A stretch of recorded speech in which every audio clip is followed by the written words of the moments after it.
अपने प्रीलिम्स में कितने क्वेश्चंस अटेम्प्ट किए थे। बट जब मेरा रिजल्ट आया मेरा दिमाग खराब, मैंने उसमें अटेम्प्ट कितनी बड़ी बेवकूफ़ी कर दी इस वाले पेपर में, मुझे नहीं पता थी ये चीज़। सिर्फ 76 क्वेश्चन अटेम्प्ट हुए थे, उतने ही सबमिट हुए करके तो 15 से 20 मेरे नेगेटिव जाने ही जाने।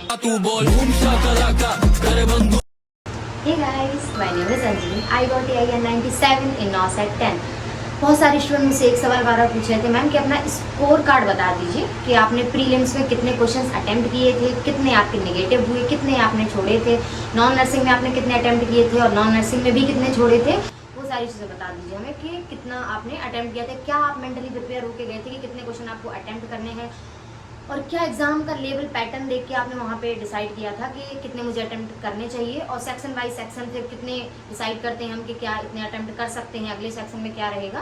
तो ये सारी चीज़ों का मैं इस वीडियो में आपको एक्सप्लेन करने वाली हूँ कि प्रीलिम्स से मेरा सारा स्कोर या क्वेश्चन पैटर्न क्या था और कैसे मैंने नॉन नर्सिंग मैंने कहाँ से पढ़ी थी, वो सारी चीज़ें।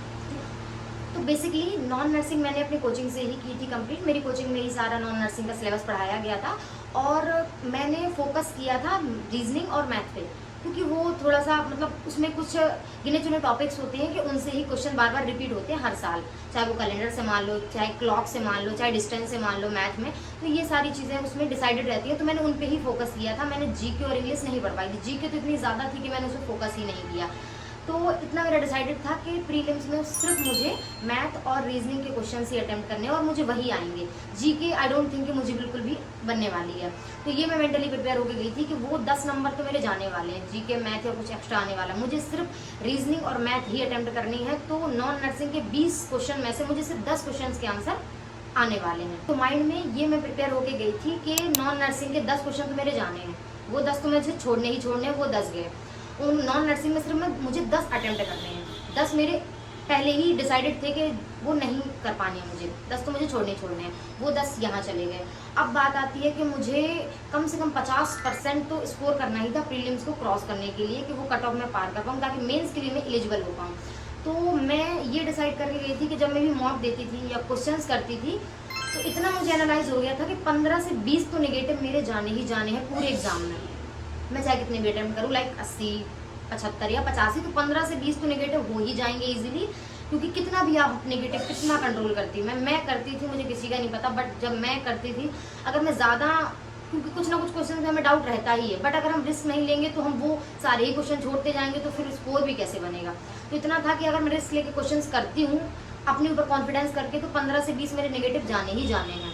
15 से 20 मेरे ये नेगेटिव जाने हैं और 10 तो मुझे जीके के और मतलब नॉन नर्सिंग में 10 वो भी मुझे छोड़ने हैं। तो अगर मैं 20 नेगेटिव लेके चलती और उधर में 10 तो वो भी गए मेरे नॉन नर्सिंग के, तो 30 मेरे ऐसे ही क्वेश्चन चले गए, 30 तो गए। और जो 20 मेरे नेगेटिव हुए हैं उसमें से भी कम से कम 5 से 6 मेरे क्वेश्चन कम से कम एटलीस्ट 6 वो नेगेटिव के कटेंगे कि मैंने वो 18-20 क्वेश्चन नेगेटिव किए तो उसके भी वो 1/3 का कट जाएगा।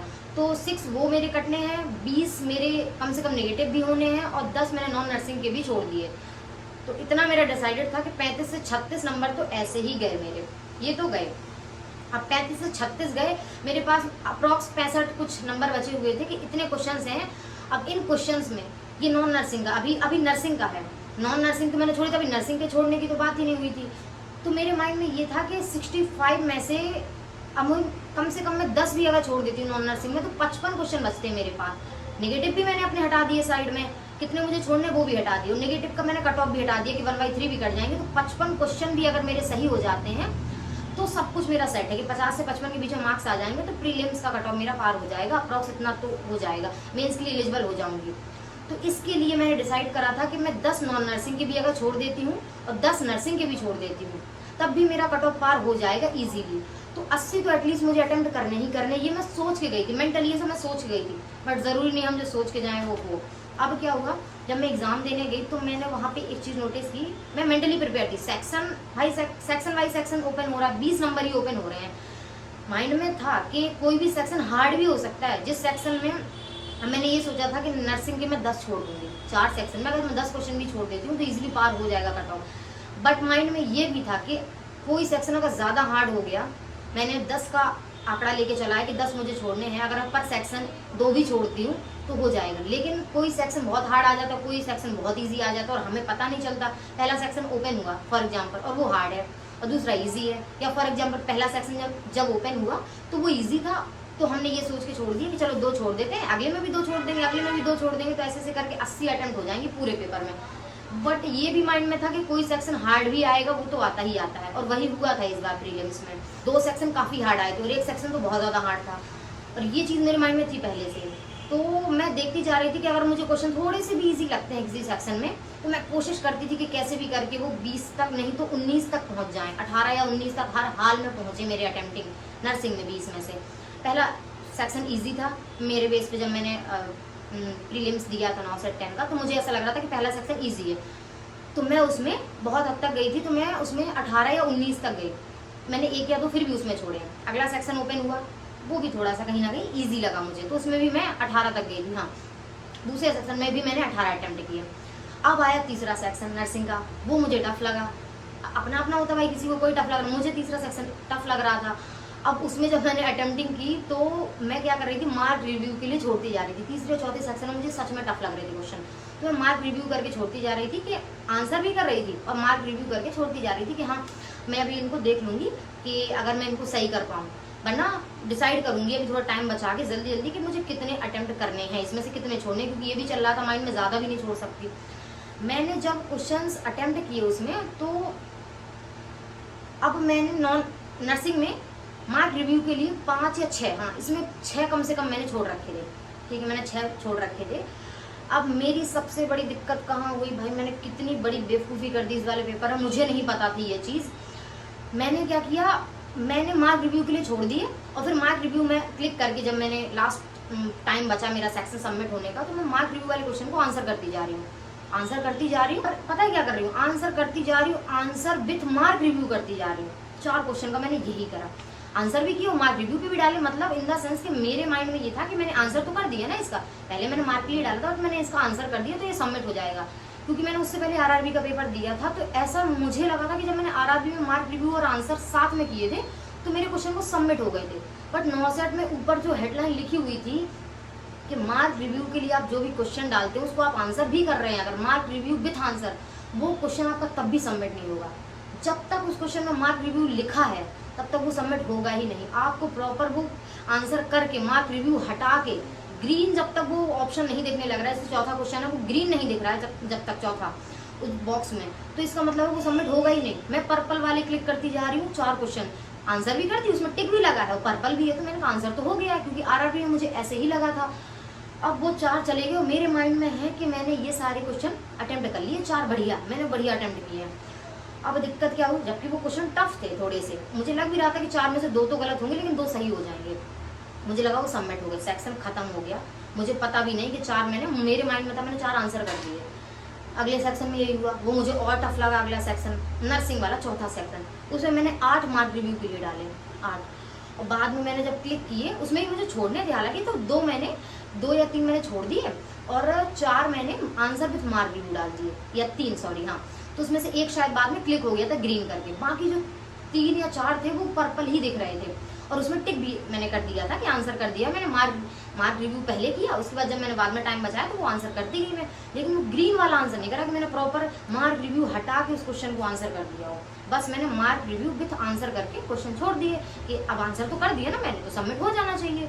क्योंकि मैंने वो हेडलाइन कभी पढ़ी नहीं, ना मैंने इतना दिमाग लगाया कि ऐसा भी हो सकता, मैंने वो पढ़ा ही नहीं जो उसमें दिया गया था, बस अपने माइंड में हाँ कि मैं करती जा रही हूँ, ऐसा है। 5वें सेक्शन में यही था कि मुझे पता था, जो मेरे माइंड में था कि जीके मुझे टच ही नहीं करनी, क्योंकि आएगी भी नहीं, इतनी वास्ट जीके होती है, मुझे नहीं आती, सीधी बात। उसमें इंग्लिश के 1-2 क्वेश्चन आए हुए थे, तो एक क्वेश्चन मुझे 100% उसमें बन रहा था तो मैंने वो कर दिया। और रीजनिंग या मैथ के 2-2 क्वेश्चन थे, रीजनिंग वगैरह के 3 थे, या मैथ का 1 आध होगा, तो शायद मैथ का नहीं था, और 2 कंप्यूटर के आए हुए थे।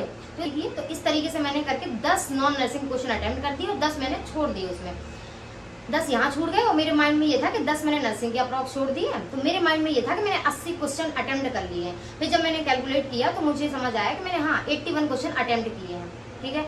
और बाद में जो उसमें स्कोर कार्ड खुलता है जब सबमिट करने के बाद कि आपने कितने कितने क्वेश्चन अटेम्प्ट किए हैं, तो उसमें ये भी लिखा था मार्क रिव्यू विद आंसर। तो मुझे तो यही लग रहा था कि इतने मैंने टोटल अटेम्प्ट किए हैं, उसमें भी बाद में मुझे कुछ समझ नहीं आया कंप्यूटर में। बट जब मेरा रिजल्ट आया मेरा दिमाग खराब, मैंने उसमें अटेम्प्टिंग देखी, मेरे सिर्फ 76 क्वेश्चन अटेम्प्ट हुए थे, उतने ही सबमिट हुए थे। भाई ये गलती मैंने की, आप में से कोई मत करना ये गलती। मेरे क्वेश्चन ही सबमिट नहीं हुए। आपके दिमाग में चल रहा है मोस्टली फ्रेशर्स के साथ तो ये हमेशा ही होगा कि भाई हमें पता ही नहीं है क्या पर्पल बॉक्स दिख रहा, क्या ग्रीन बॉक्स, क्या रेड बॉक्स, कितने सबमिट जा रहे हैं, कितने सबमिट ही नहीं हो रहे हैं कुछ। बस तो फिर क्या था, 76 मेरे अटेम्प्ट हुए। बट मेरी किस्मत ये अच्छी थी कि मैंने जो मार्क रिव्यू डाले थे ऑब्वियसली वो टफ थे क्वेश्चन, मुझे डाउट था उनमें कि, तो ये भी था कि 50-50 होते, आधे गलत भी होते आधे सही भी। तो मैंने जितने छोड़े थे मार्क रिव्यू वाले, जितने मेरे सबमिट नहीं हुए, वो सब मेरे नेगेटिव कंट्रोल हो गए उसमें। मेरे 3-4 जो नेगेटिव होने वाले थे वो बच गए उसमें।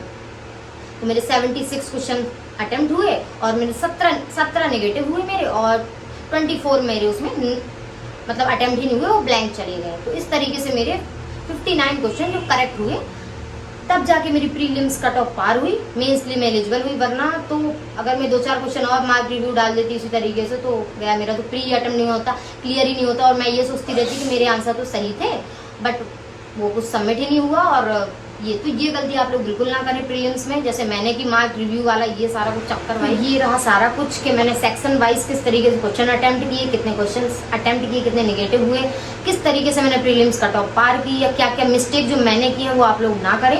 ये सारा कुछ इसका एनालाइज रहा। प्रीलिम्स का किस तरीके से अटेम्प्टिंग थी मेरी और क्या था, मेंस का क्या स्कोर था, क्या एनालाइज था, सारा कुछ मैंने किस तरीके से मेंस में माइंड प्रिपेयर होके भी गई थी, क्या मैंने एग्जाम टाइम में मेंस को एनालाइज करके मेंटली प्रिपेयर होके मैंने उसको अटेम्प्टिंग की थी, वो सारा कुछ मैं नेक्स्ट वीडियो में बताऊंगी। ये रहा मेरा इंस्टा पेज जो आप लोगों को पता ही होगा। कोई भी क्वेरी है आप कमेंट कर दीजिएगा, डीएम कर दीजिएगा मेरे इंस्टा अकाउंट पे, और वीडियोस पे भी आप कमेंट कर दीजिएगा। मैं कोशिश करूंगी कि आपके सारे क्वेश्चंस के आंसर दूं, और जो भी आपकी क्वेरीज हैं उनका मैं नेक्स्ट वीडियो में आंसर करने की कोशिश करूंगी। मिलते हैं नेक्स्ट वीडियो में, बाय बाय।